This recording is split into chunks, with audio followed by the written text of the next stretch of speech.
I was in my office at ZANU-PF headquarters where I am,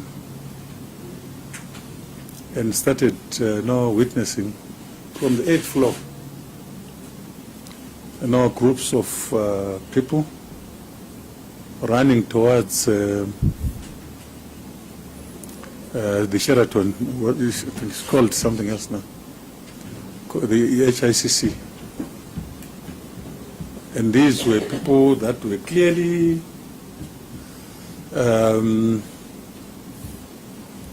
sloganeering and making noise in support of Mr. Chamisa. And I said, look, let me perhaps call him. I'd never called him before. I think I had last spoken to him when we were in the inclusive government. I looked for his number until I got it, and I managed to get through to him. And for the benefit of these esteemed commissioners, through you, Mr. Chairman, I recorded the discussion. I recorded the discussion, as I always do with suspicious characters. For if it is okay with you, Your Excellencies, I have that recording. And it may be really depending on how you want to handle this, because that recording will give you the story, discussion that transpired between Mr. Chamisa and myself. It is available, and I can table it for consideration by this committee, where he admitted that he had lost elections and was trying to throw some aspersions on the role of the vice president. I said, no, our dialogue had nothing to do with the vice president. You are able to avail that recording to Secretariat so it can be forwarded? Certainly so. We have it is on my phone, and I'll avail it to this honorable commission, the Secretariat of the commission. Very well. We'll make arrangements for it to be forwarded to the commissioners. If you could then just bear with us after you have given your evidence, we can then send our technicians to retrieve it and forward it to the commissioners. With pleasure. But I would like you at this stage, for the benefit of the commissioners and the public that are listening, to summarize what is in that conversation. If you can just give evidence on what is contained, what you talked about, as if there is no recording.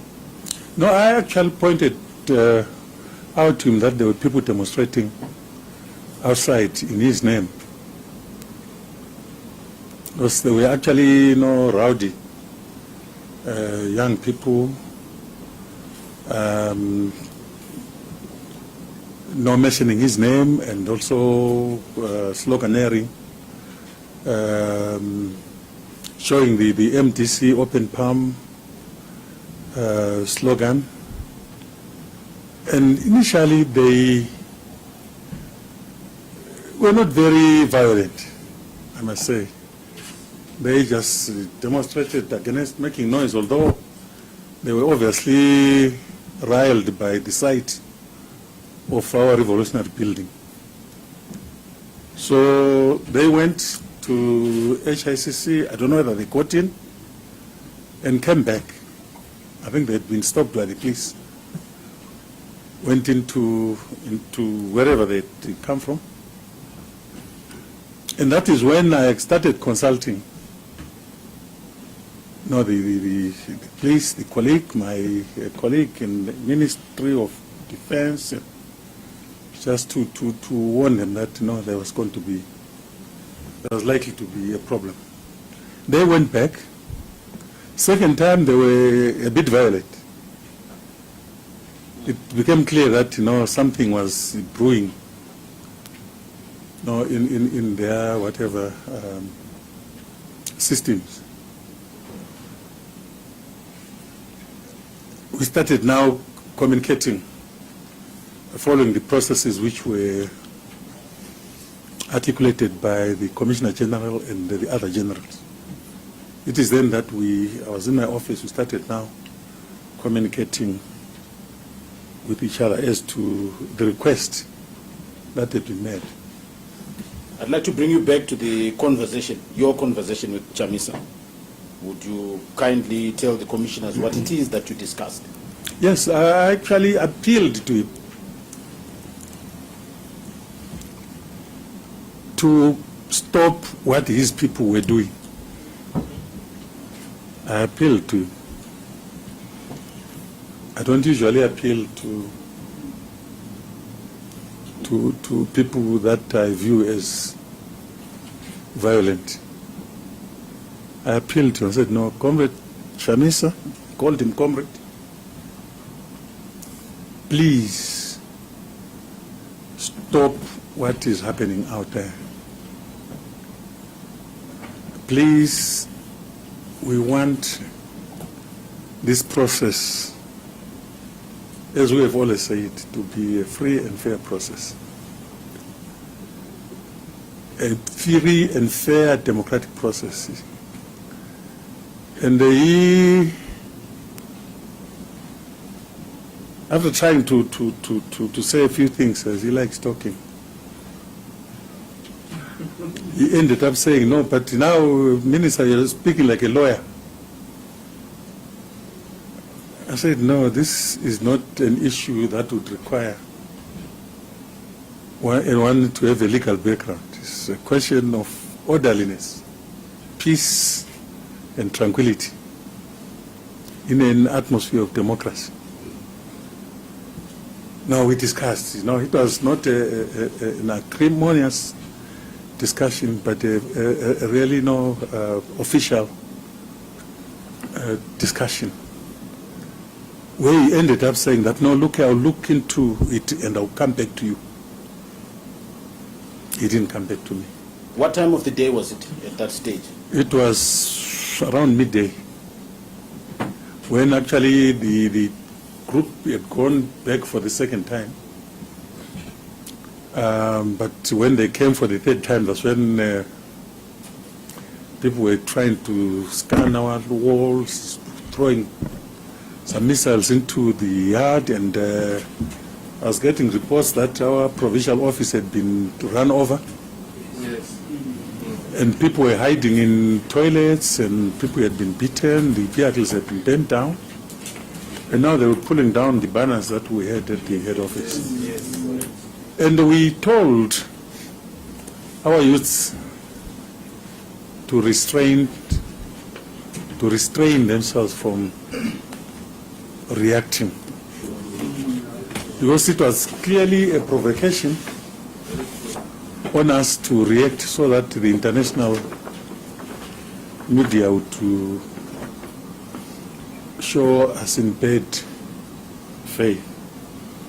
It's unfortunate, it's really unfortunate that this happened. We are a peaceful country, very peaceful. And my party, ZANU-PF, is the most disciplined party. Not in Zimbabwe alone, but in the world. Because we have got the personnel, we have got the people, we have got the wherewithal to deal with what we perceive to be an enemy. But we didn't see enemies. We thought we were looking at people who wanted to exercise their democratic right. You know, and we're a national party. I come from 800 kilometers from this place, and I'm one of the top leaders of the party. But Kupe, who comes from more or less the same place that I come from, was thoroughly beaten up because she, to some detractors, she belonged to the wrong tribe.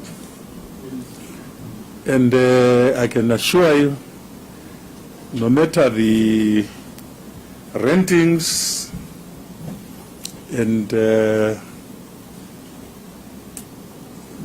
stage managed presentation to the commission will not make Zimbabweans change their thrust. I believe my party is going to rule for a long time.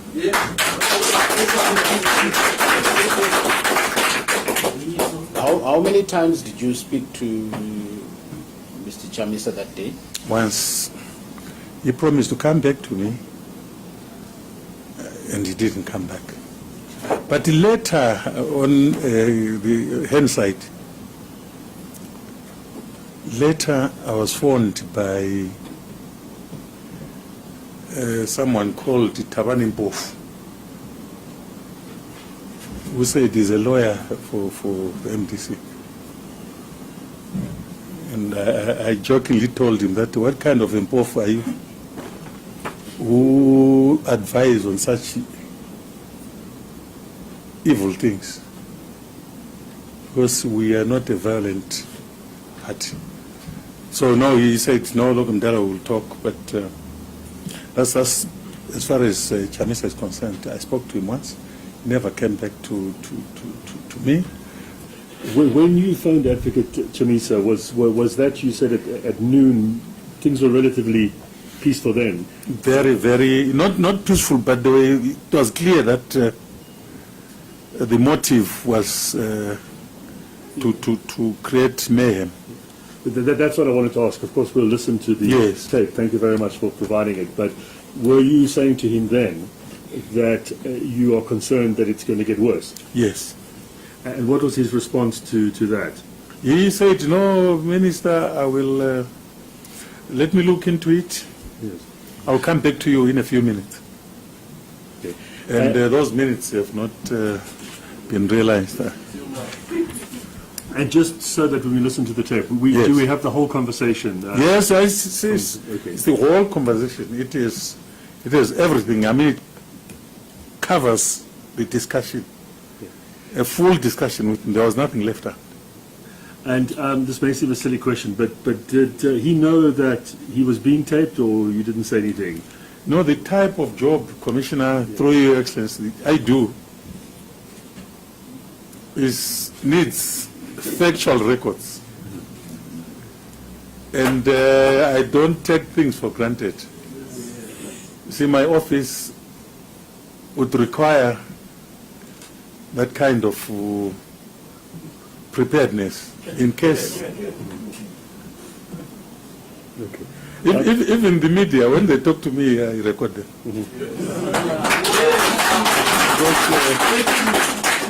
A lot of lies have been said about me. And at the right time, I want to use that information. And this like now? Like now, yes. This is the first time you're making it available now. Yes. Can I just also ask, the call that his lawyer made later, what time was that? I think it was later. I'm trying to connect it to what transpired that day. But you know, as I was driving out of the building, I saw a missed call. And I returned that call, and it turned out to be Obert Mpofu's call. Okay. So you didn't speak to him. I'm just trying to find out what was said. No. He actually, said he was looking for me. Yes. I doubt if it was about the violence, but I think to do with journalists being, the police stopping journalists from going into a press statement that Chamisa was going to make. Okay.